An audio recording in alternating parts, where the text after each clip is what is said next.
tetapi harus di atas dalil. Dan ingat ikhwan, perhatikan ini. Perhatikan. Taklid itu bukan ilmu. Allahu Akbar. Taklid itu bukan ilmu. Kata Syekh atau Imam As-Suyuti rahimallahu taala, ajma'al ulama'u anna at-taqlida laysa bi'ilm. Sepakat para ulama bahwasannya taklid bukan ilmu. Wa anna al-muqallida laysa bi'alim. Dan orang muqallid yang taklid tidak disebut sebagai orang yang berilmu. La ilaha illallah. Jadi sekali lagi ikhwan, taklid bukan ilmu. Antum sering dengar kata taklid, sah? Apa itu taklid? Mas Teguh, apa itu taklid? Apakah ketika kita mengikuti seseorang sudah bisa dikatakan kita atau dia taklid, muqallid? Apa itu taklid?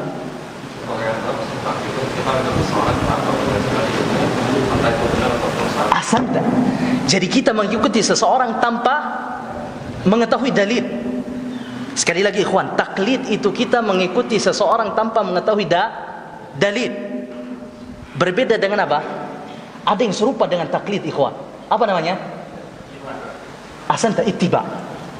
Ittiba itu apa? Mengikuti seseorang dengan mengetahui dalil. Ini perbedaan antara taklid dan ittiba. Sering kita dengar ittiba'us salaf. Sama-sama mengikuti ikhwan, akan tapi yang kedua ini dengan mengetahui dalil. Baik. Pertanyaan selanjutnya ikhwan. Apa hukum taklid? Apa hukum taklid? Yallah, Pak Rahman. Haram.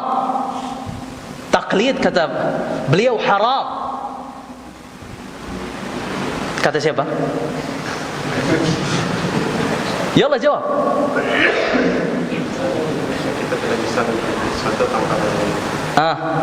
Ada dalilnya? Jawab Pak Rahman. Ada dalilnya? Ini disebut apa? Taklid. Sahadatlah ikhwan. Beliau mengikuti pendapat ustadznya atau siapanya tanpa mengetahui taklid. Jadi ikhwani fi din azanillah wa iyyakum ajmain, perlu kita ketahui sekarang. Taklid itu ikhwan, tidak semuanya tercela. Ada taklid yang terpuji, bahkan subhanallah kata para ulama ada taklid yang hukumnya wajib. Wajib antum untuk bertaklid. Jadi kata para ulama ketika mereka membahas tentang taklid ikhwan, mereka mengatakan hukum taklid itu ada 3. Hukum taklid itu ada apa?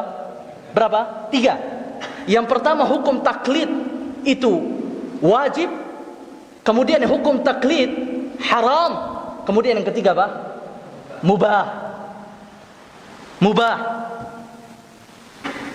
Masya Allah. Baik. Kapan sekarang ikhwan taklid itu menjadi wajib? Dan kapan ia menjadi haram? Dan kapan ia menjadi mubah? Itu pertanyaannya sekarang. Kapan taklid itu menjadi wajib? Taklid yang hukumnya wajib ikhwani berlaku bagi seseorang atau seorang yang awam. Orang yang mengikuti ia adalah orang yang awam. Muqallid tersebut orang yang awam. Jadi kalau kita suruh dia untuk mencari dalilnya, dia tidak tahu. Kalau kita suruh dia untuk memahami dalil, dia tidak tahu. Kenapa? Karena dia tidak memiliki ilmu. Dia tidak mempunyai ilmu alat. Dia tidak mampu untuk berijtihad. Dia tidak mampu untuk beristinbat. Apa itu istinbat? Istinbat itu kita membaca satu ayat kemudian kita mengeluarkan hukum dari satu ayat ini. Itu istinbat. Dia tidak memiliki ilmu tentang itu ikhwan. Tidak mampu untuk beristinbat. Contoh misalkan, Paradi, antum sudah belajar usul fikih? Belum. Sudah belajar qawaid fikih? Kaidah-kaidah fikih? Belum. Mungkin bahasa Arab juga belum. Baik.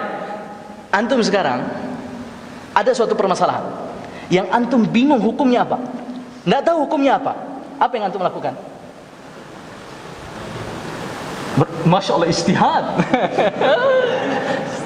Bahasa Arab saya nggak bisa. Mau istihad.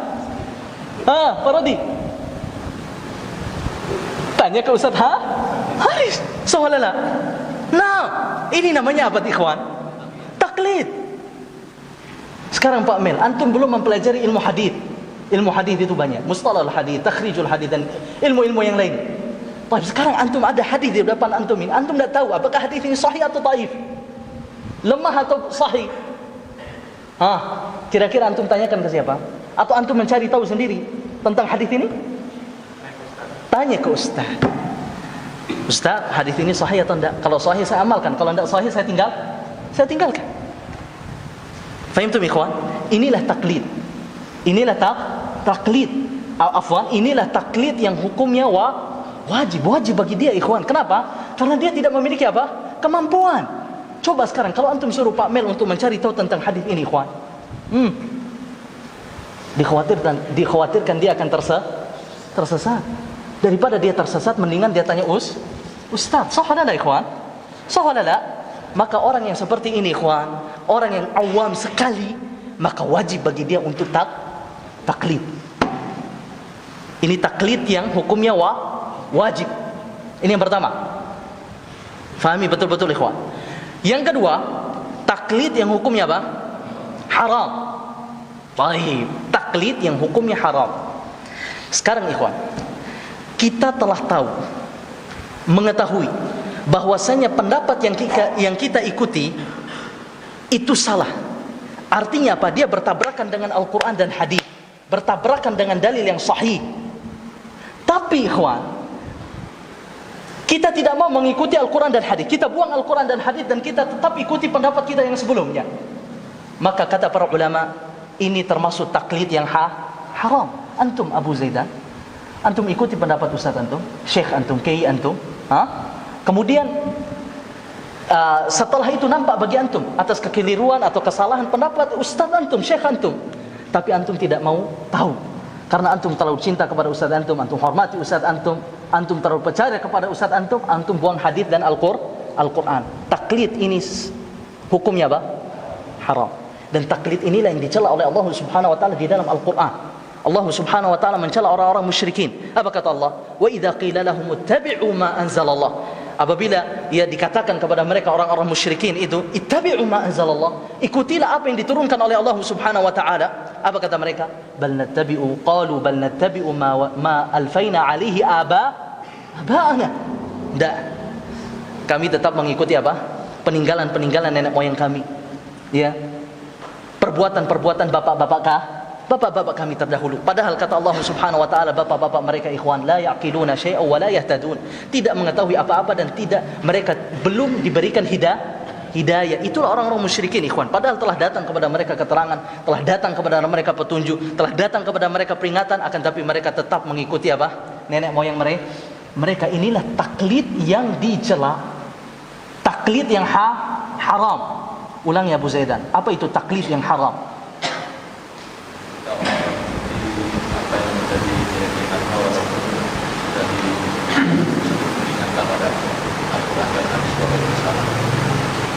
Masya Allah. Ulangi tidak dengan anak?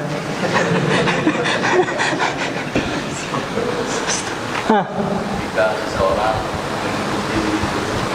mengikuti sahabat dari Ustaz atau Syekh, walaupun dia tahu itu salah menurut Al-Quran dan hadis, dia tetap memotong. Ahsantu, barakallahu fikum. Mumtaz. Barakallahu fikum. Inilah taklid yang kedua, ikhwan. Taklid yang haram. Baik. Taklid yang keberapa sekarang? Taklid yang ketiga. Taklid yang hukumnya apa? Mubah. Taklid yang hukumnya mubah. Kapan taklid itu hukumnya mubah, ikhwan? Dan taklid ini hanya berlaku bagi seseorang yang mujtahid. Perhatikan, bagi seseorang yang memiliki ilmu untuk berijtihad. Bukan kita, akan tapi para ulama kita. Jadi mereka, ikhwan, para ulama kita yang memiliki kemampuan untuk berijtihad, mereka bisa taklid dan hukumnya mubah. Kapan? Ketika waktunya sudah mepet, dalam keadaan darurat. Misalkan ada seorang alim yang mujtahid ditanya tentang suatu permasalahan, tapi dia tidak memiliki waktu ikhwan, kesempatan untuk mencari tahu dalilnya. Akan tetapi dia tahu ada ulama selain dia ikhwan yang telah berfatwa tentang permasalahan ini. Maka boleh di situ dia mengatakan kepada si penanya, ya, saya tidak memiliki waktu untuk mencari dalil-dalilnya, tapi karena engkau atau pertanyaan engkau ini harus dijawab segera, maka saya tahu pendahulu saya atau ulama yang lain telah berfatwa di dalam permasalahan ini. Maka boleh dia menyebutkan fatwa ulama selain beliau. Faham di sini ikhwan? Faham ikhwan? Dan inilah taklid yang hukumnya mubah bagi seorang yang mujtahid. Bagi seorang yang mujtahid. Jadi sekali lagi ikhwan, intinya taklid itu tidak semuanya tercela. Akan tetapi bahkan ada yang wajib dan ada yang mubah. Akan tetapi bagi kita ini sebagai para penuntut ilmu ini, masa kita ridho selama hidup kita, selama umur kita ikhwan, kita hanya taklid saja? Ridho kita ikhwan? Dah ikhwan. Karena apa tadi? Taklid itu bukan ilmu. Bukan ilmu ikhwan. Karena ilmu itu berasal dari Al-Quran dan hadis Rasulullah sallallahu alaihi wasallam. Baik.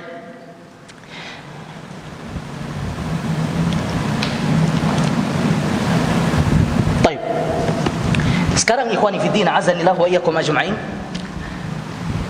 Beliau di sini mengatakan ma'rifatu dinil islami bil adillah.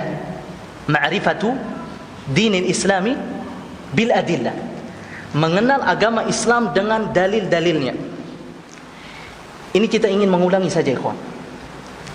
Dalil sebagaimana yang telah antum ketahui ikhwan, ada berapa? Ada berapa? 3 atau 2? Apa saja yang 3? Siapa saja yang bilang 3 itu? Yalla Abu Hanif. Aywa, Al-Quran, As-Sunnah, Ijma'.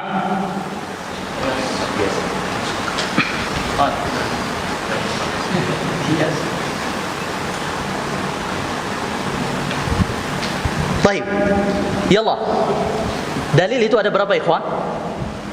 Al-Quran, hadith atau sunnah. Kemudian yang ketiga, ijma'. Yang keempat, qiyas. Ahsan. Sekarang kita katakan tadi dalil yang pertama itu Al-Quran. Kemudian yang kedua apa? Hadith. Tapi perhatikan ikhwan, perhatikan, tidak semua hadith yang kita bisa jadikan dalil. Akan tetapi hadith yang sahih. Akan tetapi hadith yang sahih, minimal hadith itu hasan. Kalau hadithnya maudhu' ikhwan, hadithnya palsu, bisa kita jadikan sebagai dalil? Sepakat para ulama, tidak bisa dijadikan dalil. Baik. Kalau hadithnya dhaif, lemah, dan lemahnya sangat lemah, bisa kita jadikan dalil? Sepakat para ulama, tidak bisa dijadikan dalil. Yang menjadi perselisihan di antara para ulama ikhwan, di dalam hadis yang dhaif, akan tetapi dhaifnya itu atau dhaafnya, lemahnya itu ringan. Namun Allah taala alam, pendapat yang paling kuat di sini ikhwan, sebagaimana dikatakan oleh Imam Al-Bukhari dan juga Imam Muslim, bahwasanya tetap hadis dhaif tidak bisa dijadikan sebagai dalil.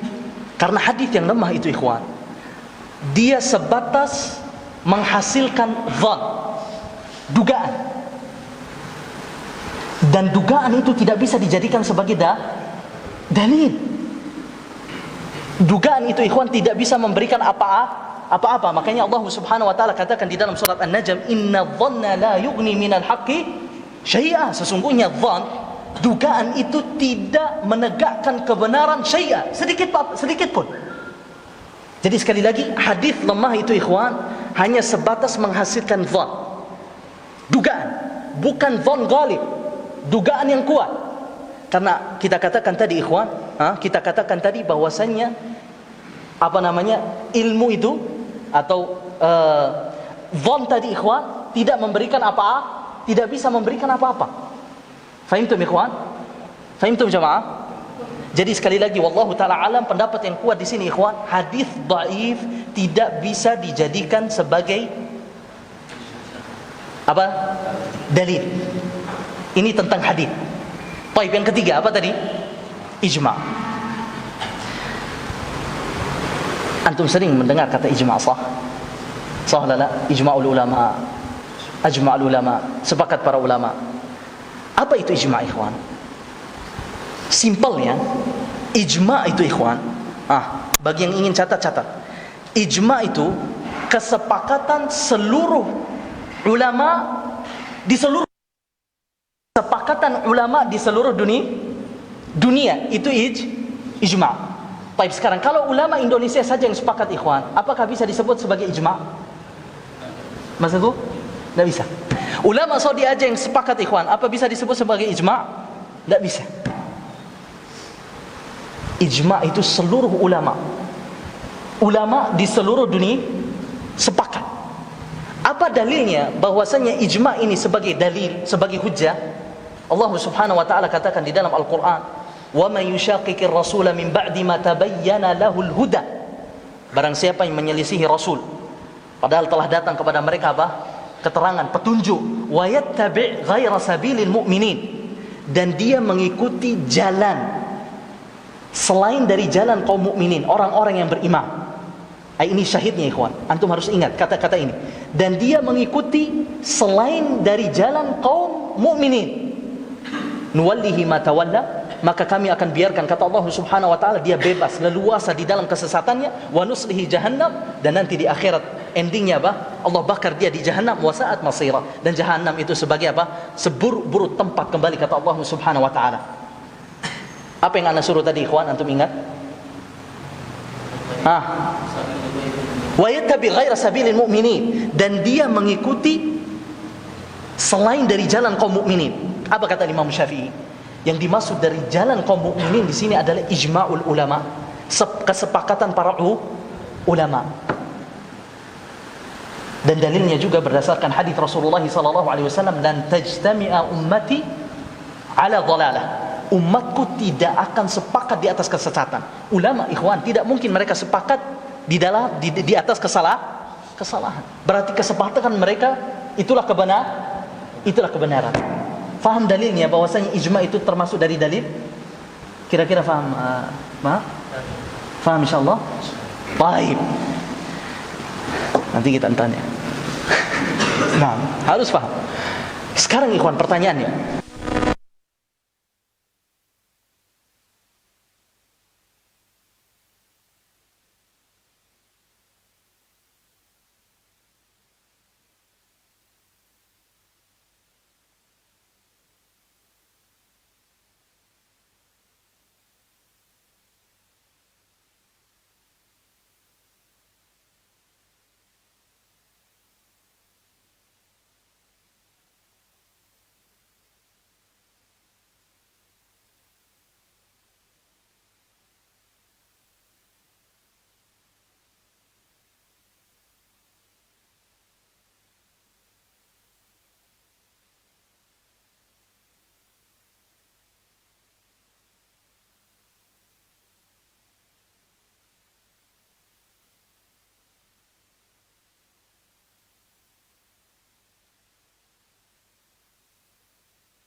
Jadi sekali lagi ikhwani fiddin azanillah wa iyyakum ajma'in. Cara yang kedua tadi, kita mengikuti pendapat seorang ulama yang mutabahir, yang dalam ilmunya ikhwan, yang luas ilmunya, dan dia juga memiliki ilmu yang sangat-sangat luas terhadap pendapat-pendapat para ulama.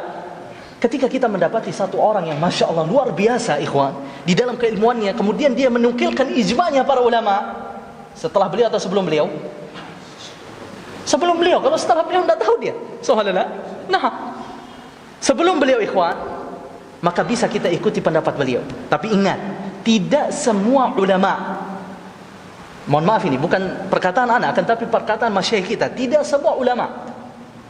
Karena ada sebagian para ulama ikhwan yang menukilkan ijma', akan tapi hakikatnya bukan belum ijma'. Boleh kita kasih contoh? Nah, Al-Imam An-Nawawi rahimallahu taala, ya, termasuk ulama yang mutasahil, yang mohon maaf ikhwan, bahasa mungkin ana salah, agak sedikit cepat mengatakan di dalam suatu permasalahan itu ada ijma'. Begitu juga Al-Imam Ibnu Qudamah Al-Maqdisi rahimallahu taala. Contoh Imam An-Nawawi rahimallahu taala, beliau mengatakan bahwasanya ijma' para ulama, bahwasanya di semua barang dagangan itu wajib dikeluarkan zakat. Akan tetapi pendapat beliau ini ikhwan dikritik oleh ulama setelah beliau. Tidak semua ulama ijma'. Di sana ada khilaf bainal ulama, perselisihan para ulama di dalam masalah itu. Contoh yang lain misalkan masih dengan Al-Imam An-Nawawi rahimallahu taala. Apa kata Imam An-Nawawi? Ijma' para ulama bahwasanya hadis dhaif itu masih bisa digunakan untuk fadail a'mal, sebagai dalil untuk fadail amal. Fadail amal antum tahu? Tahu kan? Banyak antum sini alumni, ha? Nah, kata Imam An-Nawawi rahimallahu taala itu ijma'. Ini dikritik oleh Al-Imam Ibnu Hajar Al-Asqalani rahimallahu taala. Kata beliau apa? Tidak ijma'. Sebagai contoh tadi, perkataannya siapa? Pendapatnya siapa? Al-Imam Al-Bukhari dan juga Imam Muslim rahimallahu taala. Jadi ikhwani fiddin azanillah wa iyyakum ajma'in, kita katakan tadi cara yang kedua, dengan kita ikuti atau kita melihat salah satu ulama yang Masya Allah, jika dia memiliki pendapat, ya, menukilkan suatu ijma' ulama sebelumnya, maka bisa kita ikuti ikhwan, ya, kita ikuti. Kalau misalkan ijma'nya salah, maka kita tinggalkan. Berarti ijma'nya tidak sah. Faham sampai sini ikhwani fiddin azanillah wa iyyakum ajma'in? Baik. Sekarang permasalahannya ikhwan. Kalau di dalam suatu permasalahan tidak ada, kita dapatkan dalilnya di dalam Al-Quran secara spesifik, dan juga kita tidak dapatkan dalilnya di dalam hadits, dan juga kita tidak dapatkan dalilnya di dalam ijma', maka kita boleh menggunakan qiyas. Dulu ana pernah janji sama antum, mungkin antum sudah lupa ikhwan, tentang pembahasan qiyas ini. Ana bilang insyaallah taala pada waktunya ana akan jelaskan masalah qiyas. Apa itu qiyas ikhwan? Bahasa simpelnya ikhwan. Nah, kita pakai simpel-simpelnya saja ikhwan. Nah, qiyas itu apa? Kita menyamakan hukum cabang, bukan cabang manggelewa, hukum cabang dengan hukum pokok, karena ada illat yang sama, sebab yang sama, alasan yang sama. Hukum cabang, hukum pokok kita samakan karena ada illat yang sama. Berarti sekarang qiyas itu berapa rukunnya? 4. Pertama, ada cabang yang akan kita qiyaskan. Ada cabang yang akan kita qiyaskan. Kemudian ada apa? Pokok. Tapi dengan syarat ikhwan, pokok ini harus ditujukan kepada Al-Quran atau hadits. Itu syaratnya. Kemudian yang ketiga, ada persamaan illatnya sama. Kemudian yang keempat, ada hukumnya. Apa itu hukum? Wajib, haram, mandub atau sunnah, makruh dan mubah. Itu hukum. Baik, biar lebih jelas ikhwan, karena ini juga ada permasalahan dulu sempat viral. Beras, pernah antum dengar beras disebutkan di dalam Al-Quran? Di dalam hadis? Di dalam hadis tidak ada. Baik, berarti kita zakat fitrah dengan beras itu bid'ah. Begitu kan dulu kan viralnya kan? Iya enggak? Bid'ah ikhwan. Hah? Sekarang tidak ada di Al-Quran, tidak ada di hadis. Bid'ah. Berarti apa anunya, dalilnya? Qiyas. Masya Allah, sudah cerdas antum sekarang. Masya Allah. Bukan muqallid lagi, taklid lagi. Baik. Sekarang kita lihat ikhwan. Sekarang hukum cabangnya ada. Apa tadi? Beras. Baik, kita lihat pokoknya. Kira-kira apa pokoknya ikhwan? Yang sama illatnya. Gandum, ahsanta. Gandum. Gandum dan beras ini ikhwan memiliki illat yang sama. Apa itu? Makanan pokok. Maka hukum beras ini akan sama dengan gandum. Beras juga diwajibkan untuk dikeluarkan zakat fitrah. Faham sampai sini ikhwan? Faham kira-kira Ustaz Abu Hilal? Assalamualaikum. Insyaallah taala Ustaz. Nah, siapa yang bisa berikan satu contoh yang lain ikhwan? Yallah. Nah. Yallah Abah Salmin. Nah, yallah ikhwan. Kira-kira yang tidak ada dalilnya. Mana itu? Siapa yang bilang tadi itu? Pak Furqan, yallah. Nah, mana yang cabang, mana yang pokok? Yang pokok itu Yang pokok mana? Khamar, ahsanta. Yang pokok itu maksudnya ikhwan yang ada dalilnya di dalam Al-Quran maupun hadis. Berarti yang cabang itu apa? Narkoba. Dan apa? Khamar. Ilatnya sama atau tidak ikhwan? Sama. Gita'ul akal, menghilangkan akal, merusak akal. Berarti hukum narkoba ini sama dengan hukum khamar. Apa hukumnya di dalam Al-Quran atau di dalam hadis? Haram. Ada yang bisa satu lagi contoh? Apa Mel? Iyalah Pak Mel. Kira-kira ada contoh Pak Mel? Iyalah Pak Mel, jangan senyum-senyum.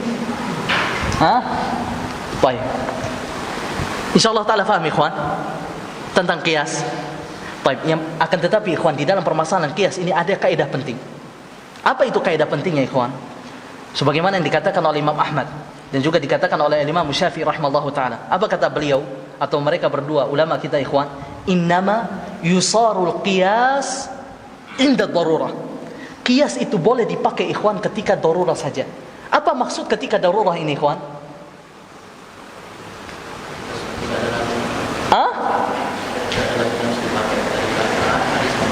Bukan tidak dipakai. Apa? Tidak ada apa? Semakin turun ini. Tidak ada apa? Tidak ada dalil di dalam Al-Quran dan juga hadis. Fahimtum ikhwan? Fahimtum? Tidak ada dalil di dalam Al-Quran dan hadis. Dan ini banyak contohnya ikhwan. Subhanallah. Kalau kita belajari fikih madhab ikhwan, fikih madhab, semakin turun ya Bani. Nah. Oh gitu. Bismillah.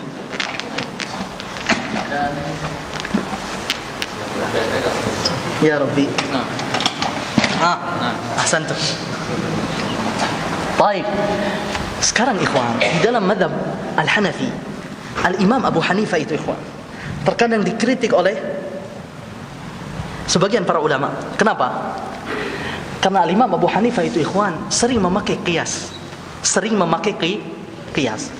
Salah satu contohnya ikhwan, beliau mengatakan wanita yang sudah dewasa itu boleh dia menikahkan dirinya sendiri tanpa wali dan tanpa dua saksi. Wanita yang sudah dewasa itu boleh dia menikahkan dirinya sendiri tanpa wali dan tanpa dua saksi. Allahu Akbar. Kira-kira beliau kiaskan dengan apa? Yallah, ana ajak antum berpikir. Beliau kiaskan dengan apa? Akad nikah itu dia kiaskan dengan apa? Beliau kiaskan dengan apa?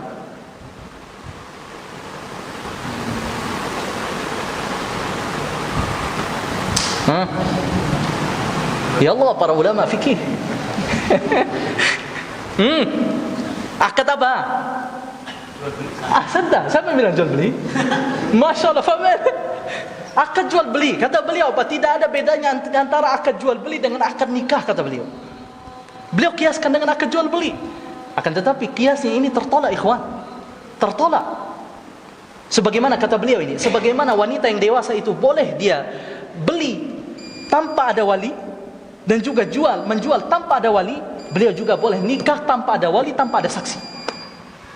Akan tapi kiasnya apa? Tertolak. Karena ada apa? Hadisnya.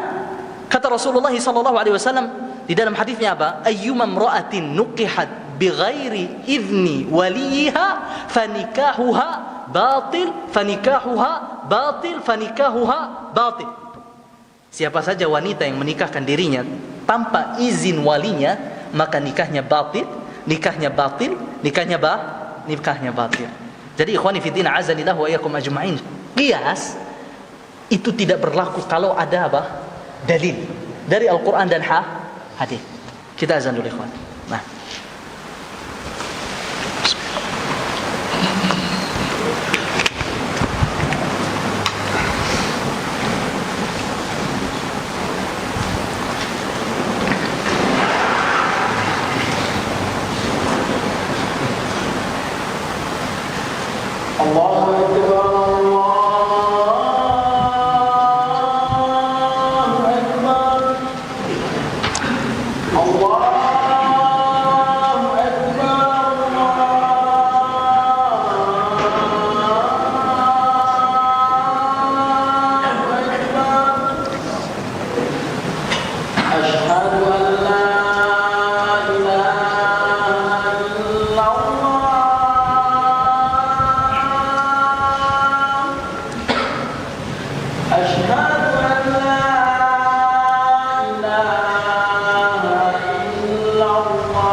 Jadi kita sudah tadi ikhwan mengenal dalil-dalil, 4 dalil. Yang pertama apa tadi? Al-Quran. Kemudian yang kedua apa? Hadis. Kemudian yang ketiga ijma'. Dan bagaimana kita tahu bahwasanya para ulama itu sudah ijma' dengan berapa cara tadi? 2 cara. Yang terakhir apa? Qiyas. Dan kaidah penting di dalam qiyas apa? Hah?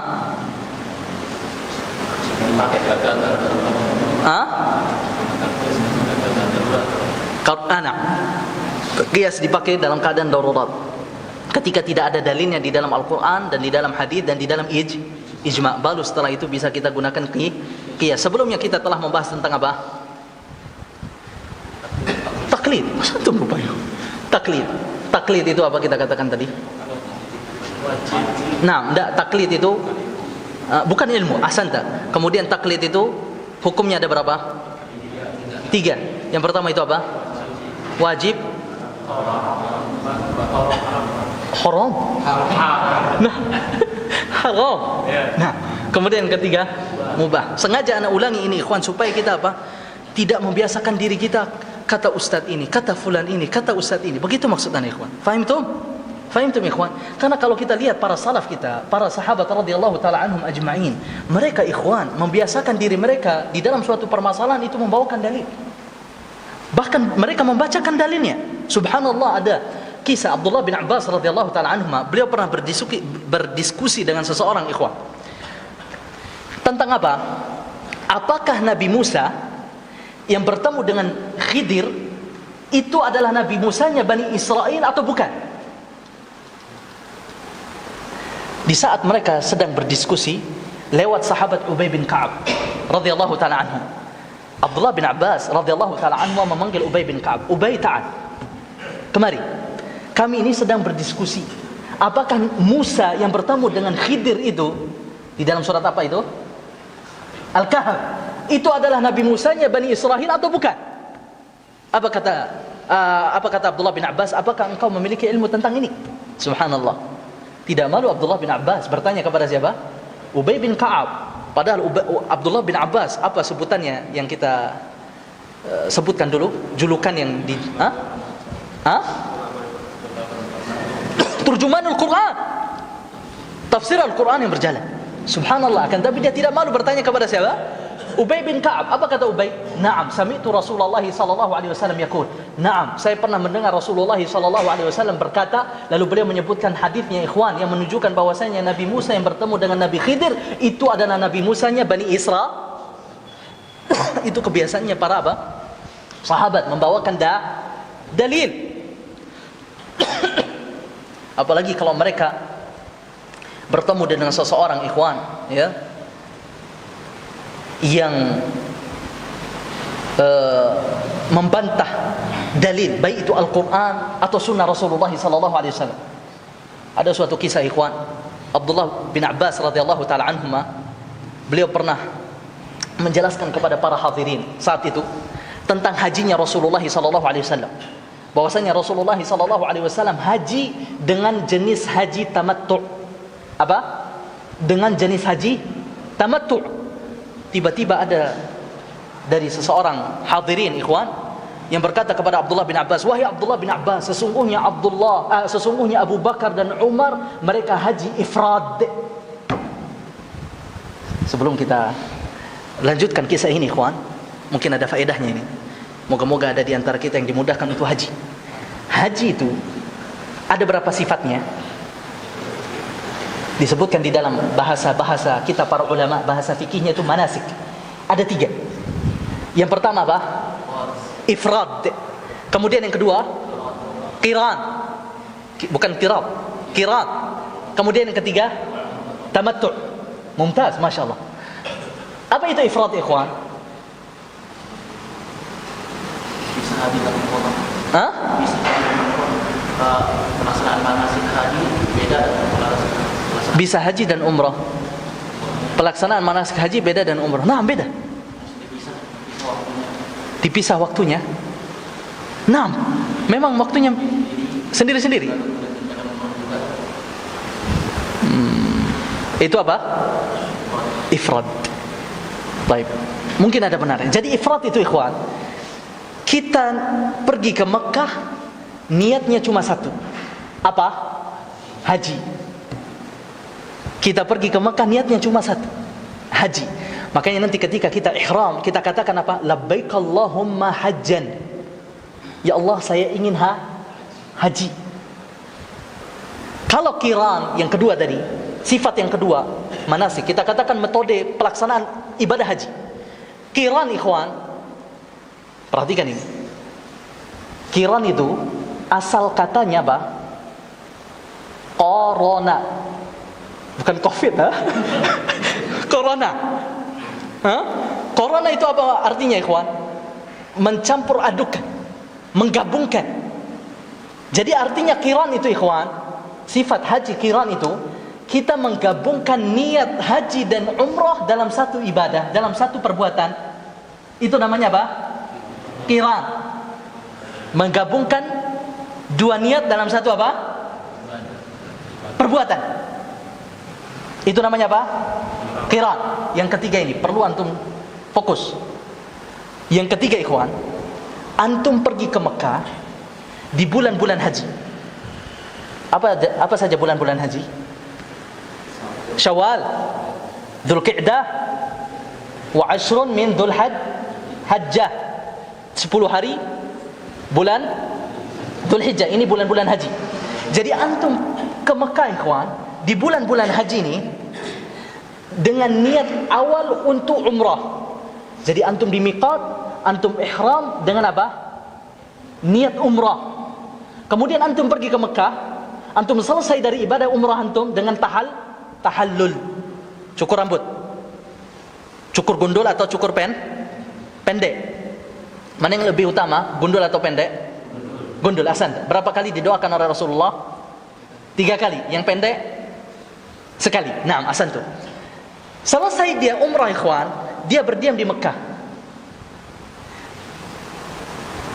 Dengan dia melepaskan apa?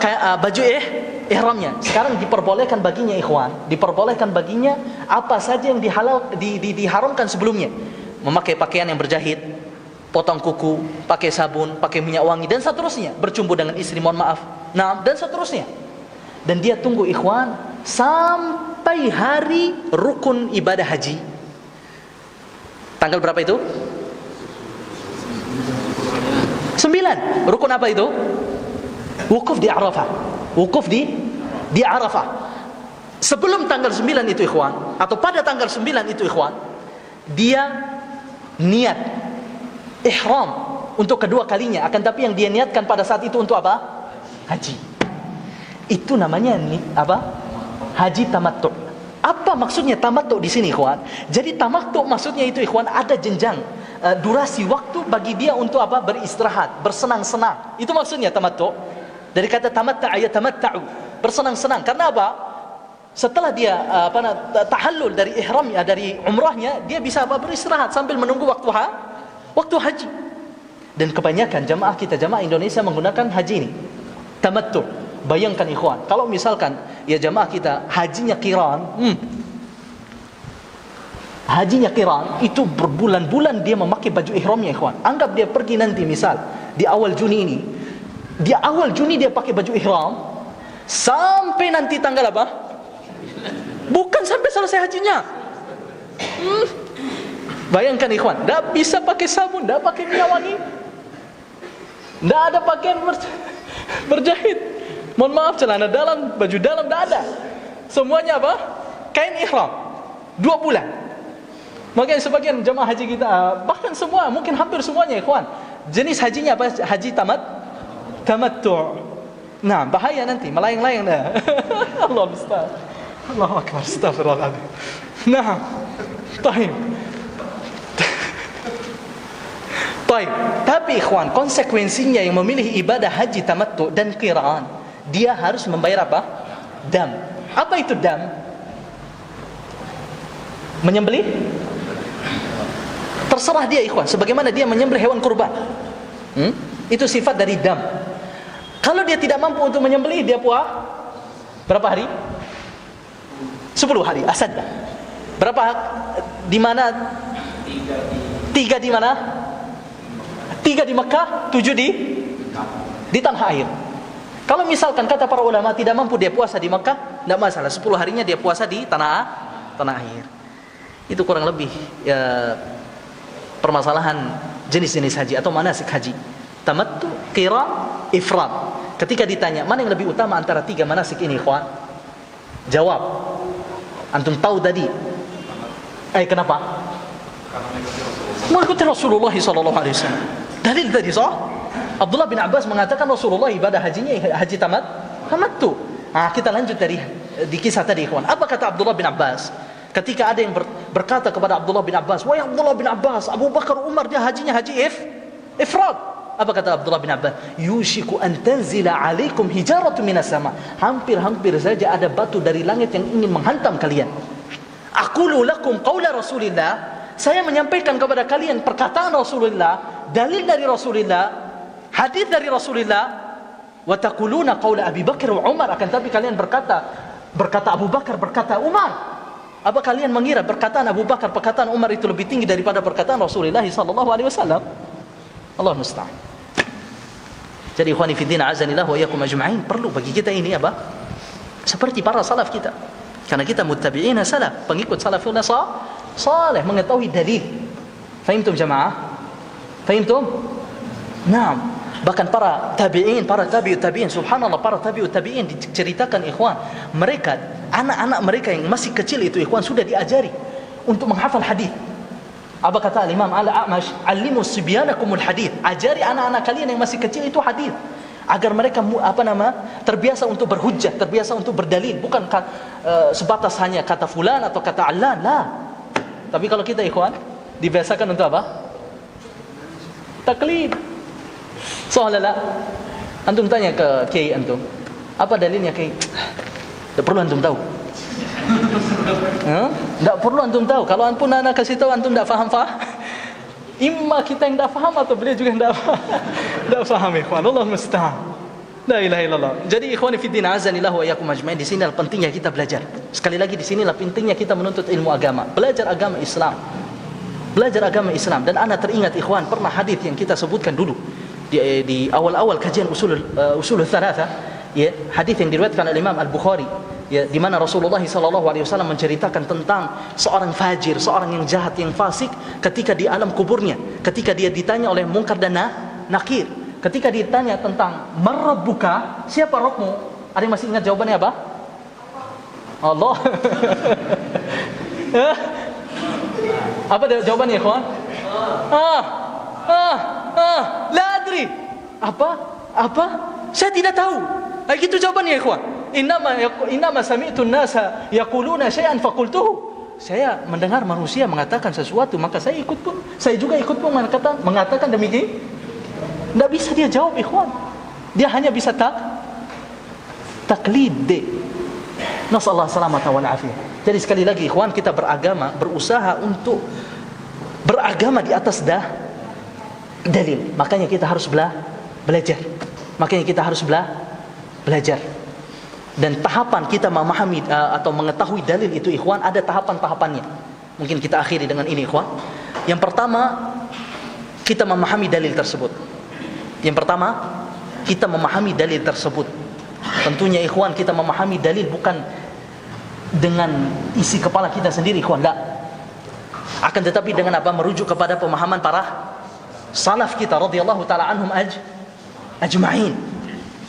Karena betapa banyak orang yang ingin memahami ya dalilnya dengan akalnya, ikhwan, akhirnya dia tersesat. Ada yang demikian Abu Hanifah. Jadi ada suatu kelompok ikhwan, ada murabbinya. Mas Den mungkin tahu. Ada murabbinya. Ini anggotanya ini ikhwan disuruh buka ayat ini di dalam surat ini. Taib, satu persatu. Apa maksud daripada ayat ini? Dilatih murid-muridnya untuk menjadi ahli tafsir. Subhanallah. Inna lillahi wa. Padahal untuk menjadi ahli tafsir itu ikhwan, kita harus mengetahui ilmu alat. Tidak gampang, ikhwan. Jadi sekali lagi kita memahami dalil sesuai dengan pemahaman para salaf kita radhiyallahu taala anhum ajma'in. Kemudian yang kedua apa? Tahapan yang kedua, ini pernah kita singgung di dalam kitab yang sebelum kitab ini, Ta'dhimul Ilmi. Yang kedua kita menghafal. Kedua kita menghafal dalilnya. Dan ini tentunya sesuai dengan kemampuan kita, ikhwan. Akan tetapi Rasulullah sangat menganjurkan kita untuk menghafal dalil. Mana dalilnya? Kata Rasulullah sallallahu alaihi wasallam, naddarallahu imra'an sami'a maqalati fawa'aha wa hafidhaha wa ballaghaha kama sami'aha. Semoga Allah Subhanahu wa taala memberikan cahaya kepada wajah seseorang hamba. Kenapa? Karena dia telah mendengarkan perkataanku. Mendengarkan terlebih dahulu, ikhwan. Kemudian fawa'aha, dia memahaminya. Kemudian yang ketiga, wa hafidhaha, dia menghafalnya. Wa ballaghaha, kemudian dia menyampaikan seperti apa yang dia dengar. Fahimtum jamaah sekalian rahimani Allah wa iyyakum ajma'in? Ya. Sekali lagi yang terpenting dari 4 tahapan ini, ikhwan, yang pertama tadi memahaminya. Jangan sampai antum juga, ikhwan, penting ini antum memahami dalil menurut akal antum. Coba antum lihat ya orang-orang liberal Mereka ada satu ayat ikhwan yang menjadi Masya Allah akidah mereka di ayat tersebut. Siapa yang tahu ayat ini ikhwan? Yang sering diulang-ulang oleh orang-orang di berat di dalam surat Al-Baqarah. Ini contoh hasil kerancuan di dalam memahami dalil, karena dia tidak merujuk kepada pemahaman para pendahulunya. Kata Allah Subhanahu wa taala, "Innal ladzina amanu wal ladzina hadu wan nasara was sabiin man amana billah wal yaumil akhir wa 'amila salihan falahum ajruhum 'inda rabbihim wala khaufun 'alaihim wa lahum yahzanun." Ayat ini apa kata Allah Subhanahu wa taala di dalam ayat ini, ikhwan? Sesungguhnya orang-orang yang beriman, kemudian orang-orang Yahud, orang-orang Nasara, orang-orang Sabiin, orang-orang yang beriman kepada Allah dan hari akhir, dan mereka yang mengerjakan amal saleh, intinya mereka semua masuk surga. Ini mendukung akidah siapa? Yang menyamaratakan apa? Mensamaratakan apa? Agama. Akan tetapi mereka tidak melihat dalil yang lain. Banyak di dalam ayat Al-Quranul Karim Allah mengkafirkan orang-orang Yahudi, orang-orang Nasara. Di dalam hadis Rasulullah SAW banyak mengkafirkan orang-orang Yahudi dan orang-orang Nasara. Jadi sekali lagi ikhwan, kita memahami dalil sesuai dengan pemahaman para pendahulu kita, para salafun salih radhiyallahu taala anhum ajma'in. Ya. Dan ketika kita telah mengenal dalil ikhwan, maka jangan antum kaget. Sekali lagi, ini penting juga ini ikhwan. Jangan antum kaget bahwasanya di dalam satu dalil itu ada dua pemahaman atau lebih. Ada dua pemahaman atau lebih. Sebagai contoh ikhwan, di dalam Al-Quran Allah Subhanahu wa taala di dalam ayat tentang wudu, Allah Subhanahu wa taala katakan apa? Famsahu biru'usikum. Basuhlah kepala kalian. Basuhlah kepala kalian. Para ulama ikhwan berbeda pendapat di sini. Pendapat yang pertama, yang dimaksud dengan basuhlah kepala kalian adalah menunjukkan keseluruhan. Seluruh kepala ini harus sampai kuping pun harus dibasuh. Itu pendapatnya Imam Ahmad rahimallahu taala. Pendapat yang kedua ikhwan, basuhlah kepala kalian ini menunjukkan sebagiannya saja. Ini pendapatnya Imam Syafi'i rahimahullahu taala. Makanya kita melihat kawan-kawan kita yang bermadzhab Syafi'i ikhwan, cara wudunya gimana? Karena mereka memahami dalil tersebut apa? Sebagian rambut, bukan keseluruhan. Jadi satu dalilnya ikhwan, satu ayatnya, akan tapi beda apa? Pemahaman. Atau masih di ayat yang sama ikhwan. Kata Allah Subhanahu wa taala, "Faghsilu wujuhakum." Cucilah wajah-wajah kalian, muka kalian. Subhanallah, Al-Imam Syafi'i rahimahullah ta'ala mengatakan ikhwan, bahwasannya dari ayat ini madmadah. Apa itu madmadah? Berkumur-kumur, memasukkan air ke dalam mulut. Dan istinsyaq, memasukkan air ke dalam tidaklah wajib. Karena ayat ini menyebutkan apa? Cucilah wajah kalian, bukan mulut dan hidung kalian. Tapi berbeda dengan Imam Ahmad. Imam Ahmad rahimahullah ta'ala berpendapat wajib untuk kumur-kumur dan istinsyaq, memasukkan air ke dalam hidung. Karena apa? Allah Subhanahu wa ta'ala mengatakan cucilah muka kalian, dan hidung, mulut itu termasuk apa? Muka. Subhanallah. Jadi antum jangan apa? Jangan kaget. Ini apa ikhwan? Masih wajar. Yang tidak wajar itu ikhwan, kita berdalil bukan pada tempatnya. Faham maksud anak? Kita berhujjah bukan pada tempatnya. Anak kasih contoh lagi ikhwan. Sebagian kelompok itu mereka ikhwan di dalam mengambil simpatisan manusia, orang lain, untuk ikut kepada kelompoknya, untuk berbaiat kepada imamnya, itu mereka berdalil dengan hadis Rasulullah SAW tentang kewajiban baiat. Dan di dalam kewajiban baiat ini banyak hadisnya ikhwan. Di antaranya kata Rasulullah SAW, "Man mata wa laysa fi 'unuqihi bai'atun mata mitatan jahiliyah." Barang siapa yang meninggal dunia, wafat, mati, dan dia belum berbaiat, maka dia mati seperti bangkai jahiliyah. Ya Allahu Akbar.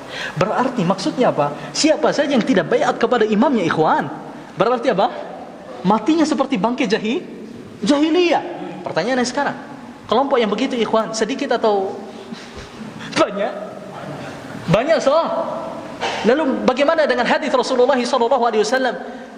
Idza buyi'a li khalifataini faqtulu minhum al-akhar. Apabila ada dua imam dibaiat, maka bunuh salah satunya. Sekarang mana yang lebih dahulu dibunuh ikhwan? Imam yang mana sekarang? Jawab. Ini kerancuan apa memahami dalil. Makanya sekali lagi ikhwani fiddin azanillah wa iyyakum ajmain, ana ingin ajak antum semua mudah-mudahan kita istiqamah di atas manhaj ini, kita memahami dalil Al-Qur'an dan hadis yang menurut pemahaman para salafun salih, para sahabat, para tabi'in, para atba'ut tabi'in dan orang-orang yang mengikuti mereka dengan baik ila yaumil qiyamah. Mudah-mudahan apa yang kita sampaikan pada malam hari ini ikhwan bermanfaat bagi kita semua. Mohon maaf atas kesalahan dan kekhilafan ikhwan. Wa sallallahu ala nabiyyina Muhammad subhanakallahumma bihamdika asyhadu an la ilaha illa anta astaghfiruka wa atubu ilaika. Wassalamualaikum warahmatullahi wabarakatuh.